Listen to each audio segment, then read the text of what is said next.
is a sort of an update on this Emerson Kool Super 5 unit. Those of you who have seen a video, I did a mild restoration to this a couple months ago, and I decided I would daily drive it for a little while in my bedroom. Well, I learned very quickly that 5,000 BTUs definitely doesn't cut it in a room this size, and it has some weird fan issues. It's rattling. It almost sounds like nuts rattling around in a cage. Although everything's clean and nothing's rubbing. I have a theory it could be either debris in the motor or a bad bearing in the motor, even though it doesn't sound like bearing noise and the fan speed sounds normal, or some sort of fracture in the blade. Either way, I'm going to have to take it apart and do some more investigating with it.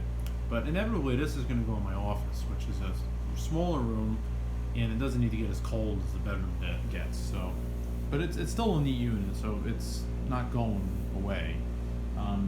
So in the interim, I have my Emerson Kool 7500 BTU from 1970 that I had replaced the blower motor in last year with a Fasco motor, but the low speed really is unusable. So I brought it out to the garage in hopes to see if I could track down the right kind of blower motor for it.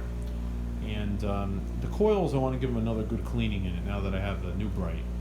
It still has some residual smoke smell. So I put in place, this is my childhood unit. It's a 1989 Fetters with a Rotorex, and it definitely is a window shaker. I mean, you can hear it in the video, I'm sure. You put pressure on it, and in some places it's minimized a little bit, but you know, I've screwed around with it quite a bit, and I've got the noise at a point where I can live with it. Show you the controls. It's got the slide out door. Pressure just kicked off. So we're on a medium speed right now. 3-speed blower. The blower had failed many years ago when I had a unit I was scrapping that the compressor went in, and it was the same, I think it's a Sanyo blower motor in this. So it's 7,500 BTUs. The EER is, it says 9.6 amps. EER is 8 or 9, and it's not horrible. And it does blow very cold air. I'll have to kick it back on in a minute. We'll check with the temp gun here, but it blows into the low 30s, so it's not a slouch in terms of cooling. I had the original side curtains for it. One of them was damaged, so I replaced the side curtains. So it does have 2 good side curtains on it.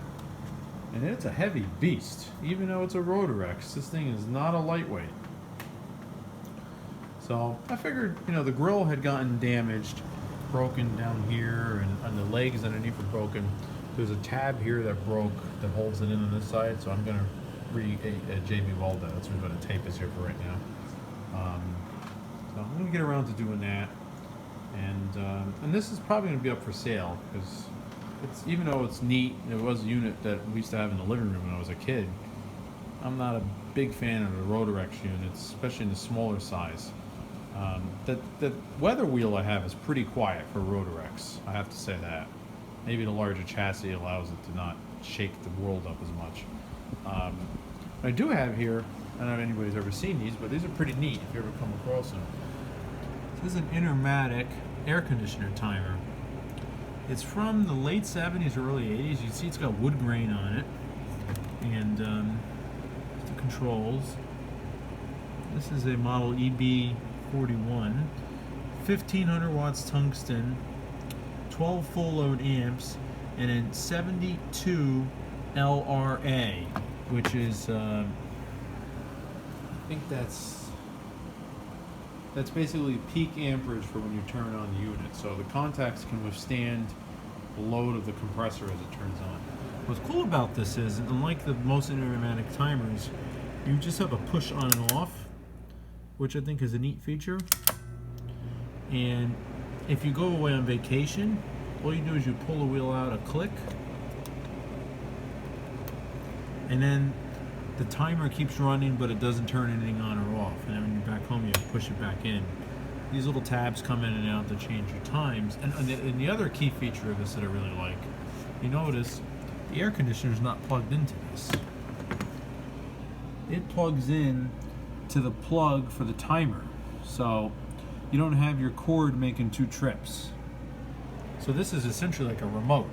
And then I made this little wood shelf here. I mean, it's nothing too special, but just something so I can rest the timer on. So I really like these. I've gotten a few of them. I'm going to be deploying them through the house.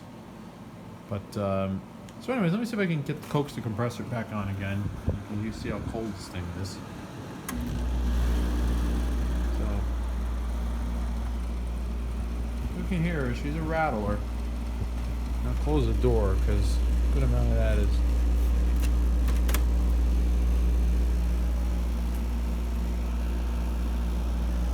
Now, alright.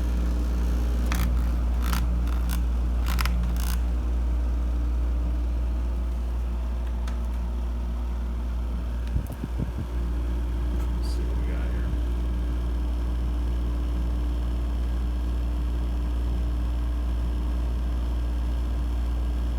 And it's no slouch. It is cold. This absolutely still has the factory charge in it.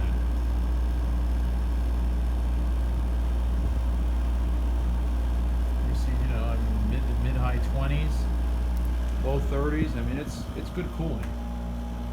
Just a window shaker. So I would recommend this unit if you have a small living room or something. This would be a good unit for. I'm using it in the bedroom right now, but not really ideal for a bedroom. And believe it or not, I'm pretty certain this thing was a window shaker like this from day one.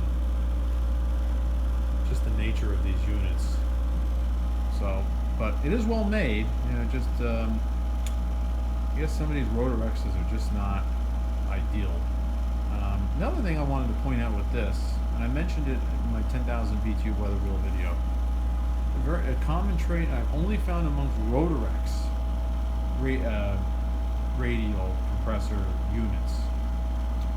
The discharge line out of the evaporator that goes back to the compressor is very tiny. It's probably an eighth of an inch copper line that's reduced.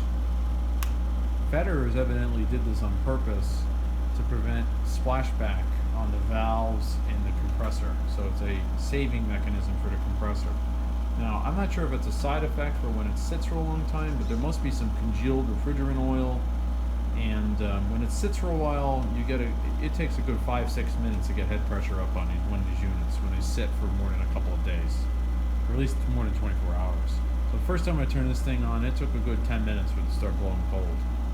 But after that, a day later, it turned on, it's cold instantly. So that's one thing you should keep in mind if you ever come across a Rotorex unit. If they sit for a while, they're going to take several minutes to come back to life. So don't discount the unit as junk. But that's about it. Thanks for watching. I'll talk to you soon.